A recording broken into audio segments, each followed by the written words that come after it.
நம்ம இப்போ எங்கே போகலாம்னு இருக்கோம்னா நம்ம குலசாமி கோயிலுக்கு போகலாம்னு இருக்கோம். எத்தனை சாமிகள் இருந்தாலும் நம்ம குலசாமியினுடைய அருள் இருந்தால் மட்டும்தான் எல்லாமே நடக்கும். ஏன்னா விநாயகர் அன்னைக்கு என்ன சொன்னார்?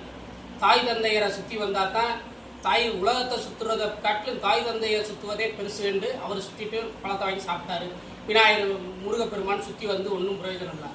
அது மாதிரி நம்ம குலதெய்வத்தை சுற்றி வந்தால்தான் எல்லாமே நன்மை நடக்கும். உலகத்தில் எங்கெங்கே போய் சுற்றினாலும் ஒரு பிரயோஜனம் இல்லை. குலதெய்வத்தினுடைய அருள் இருந்தால் மட்டும்தான் எல்லாமே நடக்கும். இப்போ நம்ம எங்கே போகிறோம்னா சிவகங்கை மாவட்டம் திருப்புவனம் தாலுகா கட்டமன் கோட்டையில் அமைந்துள்ள ஸ்ரீ குருந்தமடையனார் ஸ்ரீ கோமுல அம்பிகை திருக்கோயிலுக்கு தான் போய்கிட்டு இருக்கோம். இன்னைக்கு திருக்கோயிலில் விளக்கு பூஜை நடக்குது. சாயங்காலம் கரெக்டாக 6 மணிக்கு விளக்கு பூஜை நடக்குது. அந்த விளக்கு பூஜையில் வந்து கலந்துக்கங்க. நீங்கள் வேண்டிய வரத்தை ஆத்தாவும் அந்த ஐயனும் தருவாங்க. அருள் பெற்று அருள் பிரசாதம் வாங்கி செல்லுங்க. வணக்கம்.